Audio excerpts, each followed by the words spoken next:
기적을 표적으로라고 하는 제목을 가지고 함께 말씀 나누겠습니다. 오늘 읽은 본문의 말씀에는 베드로를 통해서 기적이 나타나는 것을 보여줍니다. 8년 동안 중풍병으로 침상에 누워있던 사람이 병에서 일어나 중풍병에서 해방이 됐고, 죽은 과부가, 죽은 여인이 돌가가 또 베드로를 통해서 살아남을 경험했습니다. 우리 이렇게 생각합니다. 기적이 일어나면 믿는 사람이 많겠다. 기적만 일어나면 좋겠다. 라고 생각을 합니다. 근데 그 기적의 유효기간이 있습니다. 그 기적의 유효기간은 길지 않습니다. 길어야 몇 년 혹은 몇십 년. 중풍병에서 해방된 사람도, 에미야도, 또 죽었다가 살아난 도르가도 지금 이 순간 살아있지 못합니다. 기적에는 유효기간이 있습니다. 이 기적이 하나님의 영광을 보여주는 경우도 있지만 그 기적을 통해서 사람이 변화받고 구원을 받는 경우는 참 드뭅니다. 성경은 우리에게 기적을 낭비하지 말고 기적을 표적으로 삼아 변화되는 삶을 살라라고 요구하고 있습니다. 예수님께서 오병이어의 기적을 베푸셨습니다. 빈들에서 보리떡 5개와 물고기 2마리를 가지고 5,000명이 먹고도 12광주리가 남았습니다. 그랬더니 이 사람들이 막 모여들기 시작합니다. 예수님을 임금 삼으려고 합니다. 예수님이 그래 내가 임금이다 라고 말씀하지 않고 그를 피해 다니셨습니다. 그래서 예수님이 배를 타고 가버나움에 갔더니 거기도 막 찾아다녔습니다. 묻는 거죠. 랍비요, 언제 여기 오셨습니까? 많은 사람이 자기를 찾고 막 모여드는데 예수님이 칭찬하는 것이 아니고 책망하십니다. 너희가 나를 찾는 까닭은 표적을 본 까닭이 아니고 먹고 배부른 까닭이다라고 책망하셨습니다. 왜 그러셨을까 생각해 보아야 됩니다. 오병이의 기적의 유효기간은 짧습니다. 어제 아무리 배가 부르게 먹었어도 시간이 지나면 배고픕니다. 3일 지나면 3일 전에 먹었던 거 기억나지 않을 만큼 다 사라져버립니다. 그러면 없으면 또 원망하게 되죠. 이 사람들이 오병이어의 기적을 경험하면서 이분이 왕이시면 좋겠다 라고 생각했습니다. 왜냐하면 그냥 모여가지고 보리떡 5개, 물고기 2마리 주면 예수님이 축사하시고 배불리 먹고 나누고 또 배고프면 축사하시고 배불리 먹고 나누고 얼마나 좋겠습니까? 일하지 않아도 되고 걱정하지 않아도 되고 이런 분이 임금이라면 세금 문제 해결되고 무슨 복지 문제 다 해결되고 이런 분은 좋겠다라고 추구하고 쫓아다녔습니다. 예수님은 그들에게 말씀하십니다. 기적의 유효기간은 짧고 너희는 표적을 보고 예를 들면 오병이어의 기적을 낭비하지 않고 이것을 표적으로 삼을 수 있는 사람은 이런 사람입니다. 예수님이 이렇게 말씀하십니다. 옛날 사람들 중에 만나를 먹었던 사람도 다 죽었다. 오병이어의 기적을 경험한 사람도 내일 이맘때가 되면 다 배가 고프다. 이 기적을 낭비하지 않는 사람은 이 기적을 표적으로 삼는 사람, 예수 그리스도가 참된 생명이심을 고백하는 사람. 예수님 말씀하십니다. 내가 생명의 떡이다 라고 말씀하십니다. 오병이어의 기적으로 끝나는 사람이 아니라 이 기적을 통하여 예수님을 만난 사람, 내 삶의 변화를 받은 사람, 예수 그리스도와 함께 동행하는 사람, 예수 그리스도가 참된 생명의 떡임을 고백할 수 있는 사람, 이 사람이 기적을 낭비하지 않는 표적으로 삼을 수 있는 사람이 될 수 있다는 사실을 우리에게 말씀해 주고 있습니다. 저에게도 여러분에게도 수많은 기적을 낭비하는 사람이 아닌, 기적만을 추구하는 사람이 아닌, 기적이 우리의 삶 가운데 표적이 되어 우리 삶이 변화되어지고 그리스도 예수의 자녀답게 살아가는 믿음의 귀하가 복된 삶이 되어질 수 있기를 예수님의 이름으로 축복합니다. 우리가 보통 아는 만큼 보인다, 아는 만큼 들린다 이런 표현을 합니다. 보통 세상적에서도 아는 만큼 보이고 드리는 것이 많습니다. 어린아이가 그림을 보는 것과 화가가 그림을 보는 건 다르겠죠. 동일한 그림을 보는 거라도 보는 느낌이 다르고 표현력이 다를 수 있습니다. 저희는 사실은 차에 큰 관심이 없습니다. 남자들이 차에 관심이 굉장히 많은데 저는 차에 별로 관심이 없어가지고 제가 레일을 타고 다녔었거든요. 근데 굉장히 제가 레일을 편해가지고 이거 선전하는 건 아닙니다. 굉장히 좋고 높고 이게 생각했습니다. 그러다가 이제 이걸 아들이 가져가고 저희가 이제 차를 한 대 샀습니다. 이제 할 것도 있어가지고 전기차 트럭을 샀습니다. 저는 굉장히 편하거든요. 애들은 별로 안 좋아하지만 저는 이게 굉장히 편해요. 근데 이제 아내랑 아들이랑 같이 타고 갈 기회가 있어가지고 제가 막 자랑을 했습니다. 이거 최첨단이다. 이 내비게이션 좀 봐라. 막 자랑을 했죠. 그리고 이렇게 말했어요. 나중에 기회가 되면 승용차를 살 기회가 있으면 내가 꼭 전기차를 사고 싶다. 이렇게 얘기를 했어요. 저희 아들이 이렇게 말하는 거야. C89 사세요. 그래서 제가요? 제 아내도 놀랬어요. 다시 했더니 C89 사세요. 그래서 제가 내가 팔찌가 어디 있어? 그랬더니 얘가 웃으면서 하는 말이 C89 사라는 게 아니라 C80을 사라. 잘 모르시나요? 나만 자동차에 관심이 없는 게 아니었군요. C80을 제가 C89로 들었어요. 그러니까 아는 만큼 들린다고? 이거는 사실은 그냥 웃기는 일이니까 아무 문제가 없지만 성경을, 말씀을 내가 아는 말로 오해하면, 왜곡하면 큰 문제가 생깁니다. 기적을 표적으로 삼지 못하면 오해가 생깁니다. 예수님을 우리 배달 채워주시는 분, 병이나 고쳐주시는 분, 이 땅에서 잘 먹고 잘 살게 하시는 분, 이렇게 오해하게 됩니다. 근데 예수님은 우리에게 생명을 주시는 분이라고 말씀합니다. 영생을 주시는 분이라고 말씀하십니다. 내가 너를 구원하기 위해서 오셨다고 말씀합니다. 기적의 목적은 기적 자체에 있는 것이 아니라 기적을 통해 예수님을 만나라고, 예수님과 연결되라고, 그 예수님이 내 인생의 주인이심을 고백하라고 주신 기적임을 말씀해주고 있습니다. 그래서 우리가 먹고 배부르는 꿈으로 끝나는 모습이 아니라 생명의 떡으로 오신 예수님을 만날 수 있는, 기적을 표적으로 만들 수 있는 믿음의 귀한 시간 되어질 수 있기를 예수님의 이름으로 축복합니다. 교회 중에 가장 많이 모인 교회가 광야교회입니다. 한 250만 명 정도 모였습니다. 한 40년 동안 이루어졌던 교회인데 광야에 있었던 교회입니다. 이들의 기적은 매일매일이 기적이었습니다. 매일 만나를 먹었습니다. 불기둥을 경험했습니다. 구름기둥을 경험했습니다. 홍해를 가르는 걸 경험했습니다. 반석에서 물이 나는 경험했습니다. 메추라기 떼를 코에서 냄새날 정도 먹을 기적을 경험했습니다. 이런 기적 저런 기적을 다 경험했습니다. 근데 그들이 가나안 땅에 들어간 세대는 1세대 중에 들어간 세대는 여호수아와 갈렙밖에 없었습니다. 다 광야에서 죽었습니다.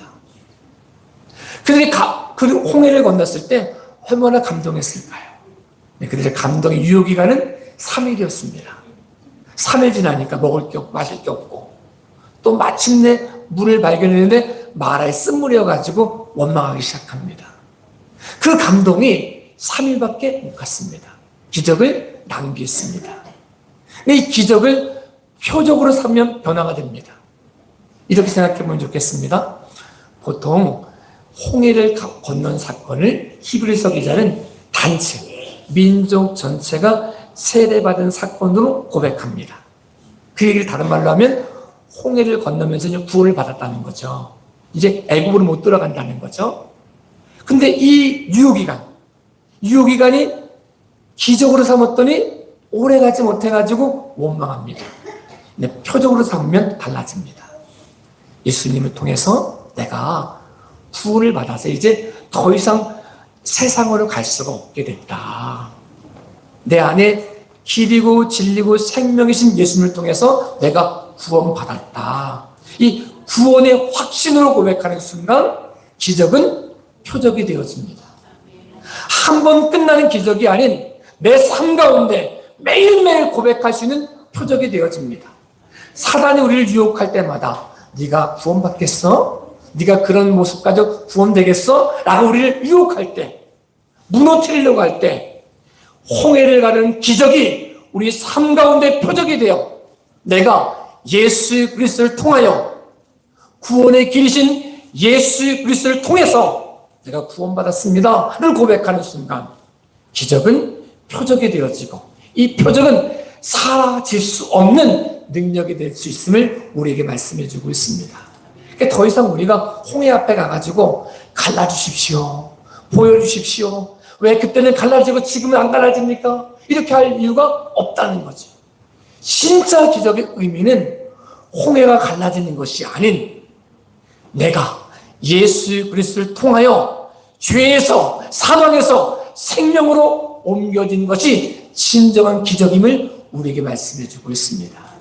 이 기적이 우리에게 표적으로 와닿음을 통하여 우리 삶 매일매일의 문제 속에서 기도할 수 있는, 찬양할 수 있는, 예배할 수 있는 믿음의 귀하고 복된 시간 되어질 수 있기를 예수님의 이름으로 축복합니다. 이렇게 수많은 기적을 경험했던 사람들이 이렇게 생각해요. 그때가 좋았다. 애굽이 좋았다. 애굽에서는 고기가 막 옆에도 있었는데 내가 그때 광야에서 죽으면 좋았을 뻔했는데 이렇게 말했다는 거죠. 더 이상 돌아갈 수 없는 것. 이제 구원받는 사람이 더 이상 애굽으로 들어갈 수 없고 구원받은 사건은 흔들릴 수 없는데 마음은 여기 있지 않고 하나님과 함께 하지 않고 애굽에 있었더니 광야에서 죽었으면 좋았을 뻔했다고 이야기했더니 수많은 기적을 경험한 사람들이 기적을 낭비하고 광야에서 다 죽었습니다. 예수 믿고 구원받은 우리에게 진정한 기적이 우리 안에 매일매일 의미로 다가서는 표적이 되어질 수 있기를 예수님의 이름으로 축복합니다. 먹고 배부르는 기적 때문에 예수님을 쫓아가는 삶이 아니라 그분이 표적되어지심을 통하여 생명의 떡되어지심을 통하여 내 삶 전체 가운데 구원자가 되심을 고백함을 통하여 우리 인생이 변화되어질 수 있는, 삶이 변화될 수 있는 믿음의 귀한 시간 되어질 수 있기를 예수님의 이름으로 축복합니다. 우리가 보통 성경을 읽을 때 이렇게 표현합니다. 예수님 당시에도 말씀하셨고 우리에게 말씀하시길 내가 생명의 떡이다 라고 말씀하시고 우리에게 반석이시다 라고 말씀합니다. 근데 광야교회에서 물이 없을 때 반석을 쳐가지고 물이 나와서 다 마시고 해결했습니다. 근데 그 유효기간이 길지 않았습니다. 근데 이 기적을 표적으로 삼는 사람은 모세를 통해서 주시는 기적이 아닌 반석을 쳐서 물이 난 기적이 아닌 반석이신 예수님이 하늘에만 계시는 것이 아니고 모세를 통해서만 계시는 것이 아니고 내 삶 가운데 내 중심 속에 주인으로 오셨음을 고백하게 되면 구하고 찾고 두드리면 주신다는 응답을 매일매일 고백할 수 있다는 사실을 말씀해 주고 있습니다. 하나님은 하늘에만 계신 분이 아니십니다. 모세를 통해서만 역사하신 분이 아니십니다. 베드로를 통해서만 역사하신 분이 아니십니다. 그 하나님이 우리에게 말씀하십니다. 내가 네 삶 가운데 너희 중심 속에 함께한다. 내가 너를 떠나지 않겠다.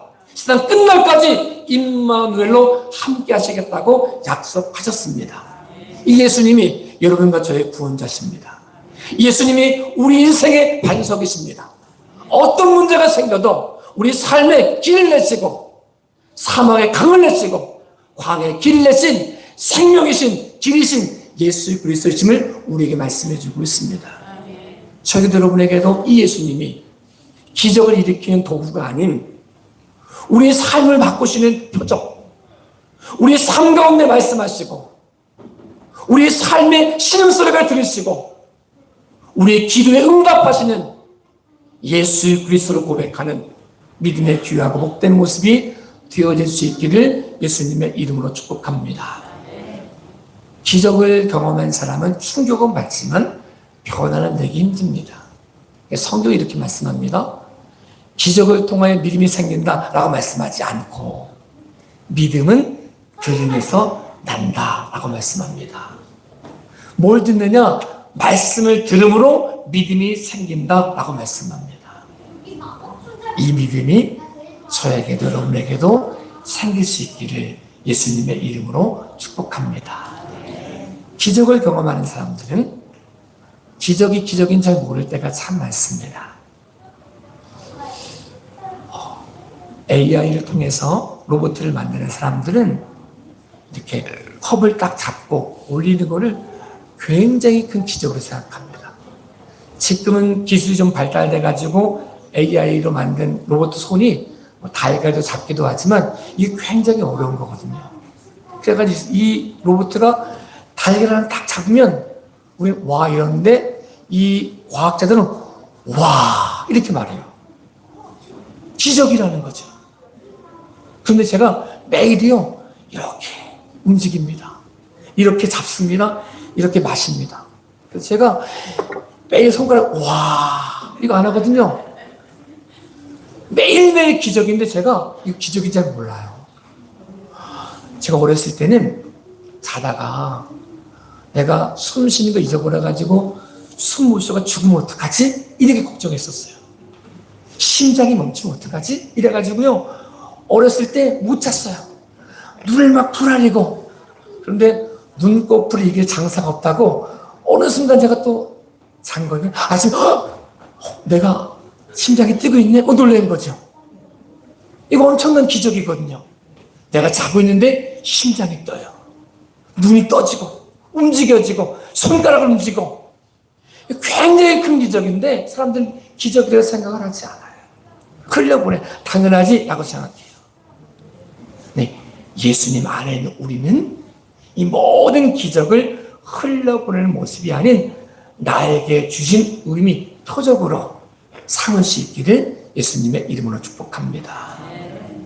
표적으로 삼는다는 사실은 내가 어제 죽었어도 아무런 누가 뭐라고 할 수도 없는데 오늘을 살았다는 사실은, 오늘 내가 눈 떴다는 사실은, 오늘 움직일 수 있다는 사실은, 오늘 예배할 수 있다는 사실은 하나님이 내게 뜻이 있다는 거예요. 내게 생명을 준 뜻이 있다는 거예요. 기적을 베푼 뜻이 있다. 기적을 낭비하지 말고, 오늘을 낭비하지 말고, 건강을 낭비하지 말고 예수 그리스도 안에서 참된 의미를 붙잡고 믿음으로 살아라. 이 모습이 표적으로 삼는 사람들입니다. 저에게 여러분에게 매일매일 일어나는 기적을 표적으로 삼아 의미 있는 삶, 믿음의 삶, 하나님을 기쁘시게 하는 삶 살아가는 저와 여러분의 삶이 될 수 있기를 예수님의 이름으로 축복합니다. 우리가 보통 이렇게 표현합니다. 무리와 제자의 차이를, 또 기적을 경험한 사람과 기적을 표적으로 연결된 사람의 차이를 이렇게 듭니다. 알곡과 쭉정이로 듭니다. 퀴즈를 낼 때 알곡과 쭉정이가 같이 모여 있습니다. 퀴즈를 합니다. 근데 알곡은 안으로 오고 쭉정이는 바깥으로 떨어집니다. 쭉정이 이렇게 말할 수 있잖아요. 내가 안으로 갈 수 있었는데 퀴즈 때문에 내가 떨어진 거야. 맞지만 틀린 말입니다. 퀴즈를 해서 떨어진 건 맞지요? 근데 진짜는 내가 알곡이 아니기 때문이었다는 거죠. 알곡된 사람만이 온다는 거죠. 알곡된 사람만이 머물러 있는다는 거죠. 알곡된 사람만이 사명을 감당한다는 거죠. 오늘 살고 우리에게 이 알곡되어지기 위해서는 그냥 알곡되어지는 게 아니라 비도 필요하고 바람도 필요하고 벼락도 필요하고 천둥도 필요하다는 사실을 인정해야 됩니다. 예화 중에 이런 예화가 있어요. 이게 예화입니다. 어떤 농부가 호두 농사를 짓는 농부가 하나님한테 이랬다는 거. 하나님, 내가 나에게 1년만 기회 주면 내가 더 좋은 호두를 만들 수 있을 것 같습니다. 그래서 기회를 줬다는 거야. 그랬더니 이 호두가 최적의 상황, 바람도 적게 불고 비도 별로 오지 않고 좋은 날씨만 있는 그 날짜를 쭉 줬다는 거야. 가을이 됐더니 호두가 무럭무럭 막 이렇게 막 주렁주렁 열렸다는 거죠. 그래서 이 농부가 말하는 거죠. 하나님 거 보세요. 제가 더 농사 잘 짓죠. 그래서 하나님이 호두를 까보라고 하신 거죠. 농부가 호두를 까보는 순간 겉은 그럴싸해 보이는데 안에는 알맹이가 없었다는 거죠. 알곡이 어떻게 되느냐? 시험이 없어야 알곡되는 게 아닙니다. 평탄한 길만 있어야 알곡되는 게 아닙니다. 때로는 비가 와야 되고, 때로는 바람이 불어야 되고, 역경이 와야, 이 역경을 딛고 일어서야 내가 알지 못하는 알곡이 되어져 간다는 사실을 우리에게 말씀해 주고 있습니다. 예수 믿고 구원받으면 고난이 없을까요? 아니요. 예수 믿고 구원받았기 때문에 반드시 고난은 필요합니다. 역경이 없을까요? 병들지 않을까요? 모든 게 잘 될까요? 아닙니다. 이 땅에서 하나님이 원하신 알곡되어지기 위해서는 바람도 불고 비도 내리고 우회도 받고 눈물도 흘리고 억울하기도 하고 이 모습을 지나간다는 사실을 말씀해 줍니다. 예수님 안에서 기적으로 끝나지 않고 표적으로 연결되어 우리 삶이 알곡되어지는 믿음의 귀한 시간 되어질 수 있기를 예수님의 이름으로 축복합니다. 우리 삶 전체를 통해 그래서 표현하는 거죠. 예수님을 통해 표적을 경험한 사람들은 비가 오면 비가 와서 감사, 바람이 불면 바람이 불어서 감사, 해가 뜨면 해가 떠서 감사, 그래서 감사, 그러나 감사, 그럼에도 감사. 우리 저번 주에 여성교회가 보여줬잖아요. 우리가 기억나는 게 막 맨날 감사 이랬던 기억이 납니다. 가슴이 와닿죠. 그러나 그럼에도 그래서 어떤 모습이 있어도 감사로 고백하는 사람이 예수를 통해 표적으로 삼는 사람, 삶이 변화되어진 사람, 의미를 붙잡는 사람이 될 수 있다는 사실을 말씀해 주고 있습니다. 대추 한 알이라고 하는 시가 있습니다. 이렇게 표현되어 있습니다. 적에 저절로 불거질 일은 없다. 저 안에 태풍 몇 개, 저 안에 천둥 몇 개, 저 안에 벼락 몇 개, 이런 표현하는 시가 있습니다. 이렇게 표현해 볼 수 있습니다. 어떤 사람이 신앙생활을 하는데 천둥 같은 어려움이 생겼어요. 사람들이 이렇게 말합니다. 아유, 예수 믿어도 별 수 없네. 벼락 같은 어려움이 생겼어요. 하나님이 이제 버리셨나 보네. 어려운 일이 생길 때면 사람들은 그렇게 얘기할 수 있습니다. 쟤 안 사랑하나 봐, 하나님 안 계시나 봐 라고 말하지만 아니요. 그것 때문에 열매가 붉어질 수 있습니다. 그것 때문에 열매가 맺어질 수 있습니다. 그것 때문에 세상으로 가지 않고 하나님께 나가시는 길이 열려진다는 사실을 우리에게 말씀해 주고 있습니다. 우리가 천둥이 오면 천둥이 있어서 감사하고, 벼락이 오면 벼락을 이길 수 있어서 감사하고, 바람이 불면 바람을 이길 수 있어서 감사할 수 있는 저와 여러분의 삶이 될 수 있기를 예수님의 이름으로 축복합니다.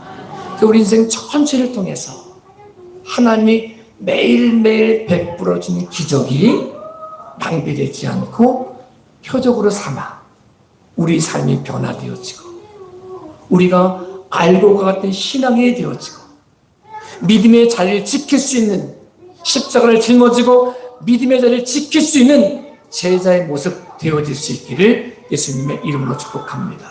하나님은 우리에게 임마누엘의 하나님이십니다. 우리 삶 가운데 주인으로 오셨습니다. 무슨 일이 일어나도 거긴 의미와 뜻이 있습니다.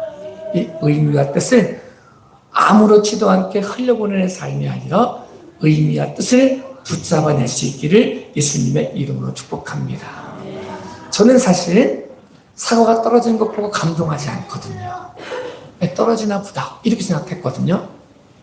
뉴턴이라고 하는 과학자는 사과가 떨어지는 걸 보면서 이게 왜 떨어지나? 당연하게 보지 않고 의미를 발견했더니 그가 만유인력의 법칙을 발견하게 되었습니다. 인생을 살면서 만유인력 법칙 몰라도 괜찮습니다. 그게 있거나 말거나 상관없습니다.